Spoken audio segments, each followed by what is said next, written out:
Hello everybody. आज का हमारा टॉपिक है सरफेस टेंशन। और आज जो है हम सरफेस टेंशन का रीज़न, वो क्यों प्रोड्यूस होता है, उसका फॉर्मूला और उसकी यूनिट और एग्जांपल्स हम समझने वाले हैं। तो वीडियो को लास्ट तक ज़रूर देखें। तो बहुत सारे डेली लाइफ के जो एग्जांपल्स हैं वो सरफेस टेंशन की वजह से होते हैं। जैसे कि रेन की जो ड्रॉप्स होती हैं वो सरफेस टेंशन ऑफ लिक्विड की वजह से वो स्फेरिकल शेप में होती हैं, या मरकरी की जो छोटी छोटी ड्रॉपलेट्स होती हैं वो भी स्फेरिकल शेप में होती हैं, या मॉस्किटोज जो है वो पानी के सरफेस पे तैरते रहते हैं due to high surface tension of water. अगर उसी वाटर में थोड़ा सा हम मिट्टी का तेल या कोई पेट्रोलियम या कोई भी ऑयल डाल देते हैं तो ऑयल का सरफेस टेंशन कम होता है, तो ऊपर जो मच्छर अगर तैर रहे होंगे, मॉस्किटोज तैर रहे होंगे, तो उसके अंदर सिंक कर जाएंगे क्योंकि अब सरफेस टेंशन कम हो गया है। या वाटर के हम ड्रॉप वो बबल्स बना पाते हैं। सोपी वाटर है तो उसके हम बबल्स बना पाते हैं, किस वजह से? Due to surface tension.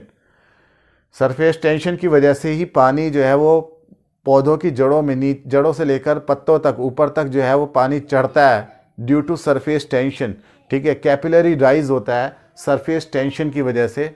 या हम अपने कपड़े धोते हैं तो उसमें हम साबुन का यूज़ करते हैं, डिटर्जेंट का यूज़ करते हैं, क्योंकि साबुन या डिटर्जेंट जो होता है वो पानी के सरफेस टेंशन को कम कर देता है, जिसकी वजह से पानी उन गहराइयों तक पहुंच जाता है, कपड़े की उन छेदों तक पहुंच जाता है जहां तक नॉर्मल वाटर नहीं पहुंच पाता, और वहां तक डिटर्जेंट मिला हुआ पानी पहुंच जाता है।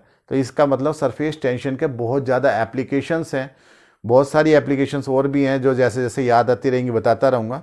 तो वो सरफेस टेंशन की वजह से ही ये चीज़ें होती हैं। जैसे कि कपूर की टिक्की जो होती है, जिसे कैम्फोर बोलते हैं, वो अगर हम पानी के सरफेस पे डाल दें तो वो एक तरफ से सरफेस टेंशन वो पानी में घुलती रहेगी, जिधर जिधर सरफेस टेंशन कम होता रहेगा उधर से वो दूसरी तरफ जाने लगेगी, जिसे हम बोलते हैं डांसिंग ऑफ कैम्फर।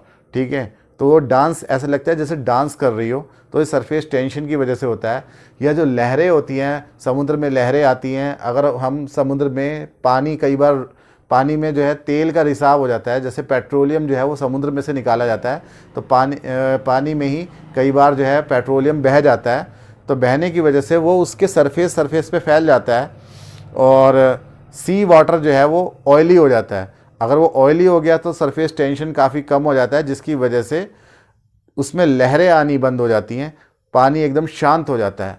तो ये सरफेस टेंशन की वजह से होता है। बहुत सारी चीज़ें ऐसी हैं जिसे समझाने के लिए काफ़ी एक्सप्लेनेशन की ज़रूरत पड़ेगी, तो उसे हम धीरे धीरे करते रहेंगे अपनी आने वाली वीडियोज़ में भी। पहले हम बात करते हैं कि सरफेस टेंशन का डेफिनेशन क्या है। The free surface of liquids behaves as stressed membrane. This property of liquid is known as surface tension.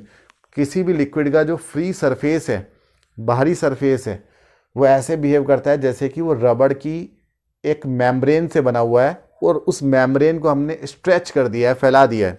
जैसे कि आपके पास में कोई मान लिया बैलून है, तो बैलून जो होता है वो छोटा सा होता है, और आप उसमें हवा भर के और उसे स्ट्रेच कर देते हो। ये मान लिया बैलून है,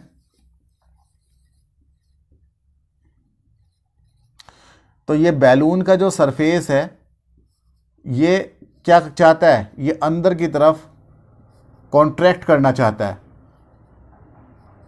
अगर हम इसमें से हवा बाहर निकाल दें तो बैलून क्या करेगा, वापस सिकुड़ जाएगा।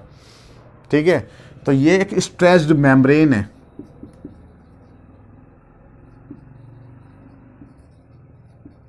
जो छोटे से छोटा होना चाहती है, ये जो मेम्ब्रेन है, सरफेस है, ये स्ट्रेच्ड मेम्ब्रेन है, रबड़ की मेम्ब्रेन है, अंदर की तरफ फोर्स लग रहा है। बिल्कुल इसी तरीके से कोई लिक्विड की ड्रॉप है, ये लिक्विड ड्रॉप है, हम देख रहे हैं, तो इस लिक्विड ड्रॉप के ऊपर अंदर की तरफ फोर्स लगता है।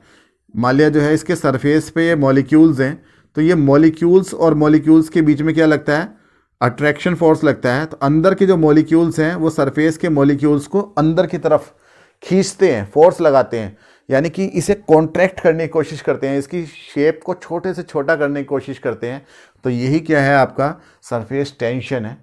यही सरफेस टेंशन का रीज़न है। इसे और डिटेल में समझने के लिए समझो कि आपके पास में एक ये कंटेनर के अंदर ये आपने लिक्विड भरा हुआ है, और मान लिया बीच में एक मॉलिक्यूल है ए, और बिल्कुल सरफेस पे एक दूसरा मॉलिक्यूल है बी। तो जो अंदर की तरफ मॉलिक्यूल है, इस पे बाकी के मॉलिक्यूल्स भी फोर्स लगाएंगे, चारों डायरेक्शन में या जितने भी डायरेक्शन में ये सब फोर्स लगाएंगे, लेकिन जितना फोर्स राइट साइड में लगेगा उतना लेफ्ट साइड में भी लगेगा, जितना ऊपर लगेगा उतना नीचे भी लगेगा। यानी कि total force on this molecule A is 0। इसके ऊपर कोई फोर्स, मतलब नेट फोर्स 0 है, तो ये यहीं का यहीं रहेगा, अपनी मर्जी से इधर उधर वैसे ये मोशन करते रहते हैं, थोड़ा थोड़ा सा ब्राउनियन मोशन जिसे बोलते हैं, कोलिजन करके इधर से उधर जाते रहते हैं। लेकिन नेट फोर्स क्या है, अदर मॉलिक्यूल्स की वजह से एवरेज फोर्स 0 है। लेकिन दूसरा एक मॉलिक्यूल जो बिल्कुल सरफेस पे है, उस पे अंदर की तरफ के मॉलिक्यूल्स तो फोर्स अप्लाई कर रहे हैं, लेकिन बाहर की तरफ कोई मॉलिक्यूल नहीं है लिक्विड के, तो इसलिए बाहर के मॉलिक्यूल्स या बाहर की तरफ कोई फोर्स अप्लाई नहीं हो पा रहा है। तो इसके ऊपर एक नेट फोर्स अंदर की तरफ लग रहा है, तो ये नेट फोर्स इनवर्ड लग रहा है। तो यही सरफेस टेंशन का रीज़न है, यानी इसके ऊपर सरफेस टेंशन लग रहा है। यानी कि सरफेस ऑफ लिक्विड पे जितने मॉलिक्यूल्स होते हैं उस पर अंदर की तरफ फोर्स लगता है, उसी को सरफेस टेंशन बोलते हैं। और अंदर की तरफ लगने वाला फोर्स को अगर हम देखें तो पर यूनिट लेंथ पे कितना फोर्स लग रहा है। मान लीजिए एक इमेजिनरी लाइन हम यहाँ इमेजिन कर लें, ये हमने एक लाइन इमेजिन कर ली, मान लिया यहाँ से लेकर यहाँ तक एल लेंथ की है ये लाइन। एल लेंथ की लाइन के ऊपर नेट इनवर्ड फोर्स कितना है, मान लिया एफ है। एल लेंथ पे कितना फोर्स लग रहा है, एल लेंथ पे फोर्स लग रहा है आपका एफ, तो यूनिट लेंथ पे कितना फोर्स लगेगा, एफ अपॉन एल, यानी फोर्स पर यूनिट लेंथ क्या है आपका, एफ अपॉन एल है। इसी को हम क्या बोलते हैं, सरफेस टेंशन एस। ये सरफेस टेंशन का फॉर्मूला है, फोर्स पर यूनिट लेंथ। तो इसका यूनिट क्या आ जाएगी, फोर्स की यूनिट अपॉन लेंथ की यूनिट, यानी कि न्यूटन पर मीटर। और ये जो है सरफेस टेंशन हो गया, फॉर्मूला बन गया।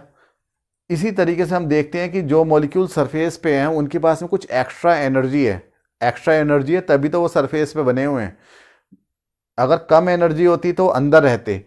अंदर के मॉलिक्यूल को सरफेस तक पहुंचाने के लिए हमें फोर्स ऊपर की तरफ लगाना पड़ेगा, क्योंकि उन पे एक नेट फोर्स तो अंदर की तरफ लग रहा है, सरफेस के मॉलिक्यूल्स पे अंदर की तरफ फोर्स लग रहा है। कोई मॉलिक्यूल हम अंदर से सरफेस की तरफ लेके जाएंगे तो हमें उस पर बाहर की तरफ फोर्स अप्लाई करना पड़ेगा, और उस फोर्स को अप्लाई करने की वजह से हमें उसको एक एनर्जी देनी पड़ेगी, वर्क करना पड़ेगा। तो वर्क करने की वजह से ही कोई मॉलिक्यूल अंदर से सरफेस तक आता है। तो यानी कि सरफेस के मॉलिक्यूल्स के पास में कुछ एक्स्ट्रा पोटेंशियल एनर्जी होती है, और वो एक्स्ट्रा पोटेंशियल एनर्जी को ही हम बोलते हैं सरफेस एनर्जी। तो कोई भी जो लिक्विड है या कोई भी बॉडी है उसकी सरफेस एनर्जी कम से कम होनी चाहिए, पोटेंशियल एनर्जी सबसे कम से कम होनी चाहिए। तो पोटेंशियल एनर्जी कम से कम कब होगी, जब उसका सरफेस एरिया कम से कम होगा। तो यानी लिक्विड जो है वो अपने सरफेस एरिया को कम से कम रखना चाहते हैं, और यही सरफेस टेंशन का रीज़न है। और कम से कम सरफेस एरिया किसका होता है, स्फीयर का। एक गिवन वॉल्यूम के लिए सबसे कम सरफेस एरिया होता है स्फीयर का। तो 4πr² फॉर्मूला होता है सरफेस एरिया के लिए स्फीयर के। और बाकी अगर हम किसी भी क्यूबिकल शेप को देखें या मतलब क्यूबॉइडल शेप को देखें या सिलेंड्रिकल शेप को देखें तो उनका सरफेस एरिया ज़्यादा होता है सेम वॉल्यूम के लिए। तो कम से कम सरफेस एरिया किसका होता है, स्फीयर का। तो इसलिए सारे लिक्विड्स जो हैं वो कॉन्ट्रैक्ट करके क्या बनना चाहते हैं कि स्फीयर बनना चाहते हैं, ताकि उनका सरफेस एरिया कम से कम रहे, सरफेस एनर्जी उनकी कम से कम रहे। तो ये रीज़न है आपका सरफेस टेंशन का। बाकी की जो चीज़ें हैं इसकी डिटेल्ड जो हम समझेंगे इन चीज़ों को, इसके एग्जांपल्स को, कैपिलरी राइज को समझेंगे, कितनी हाइट तक लिक्विड चढ़ेगा, तो वो सब हम अपनी नेक्स्ट वीडियो में करेंगे। तब तक के लिए थैंक यू।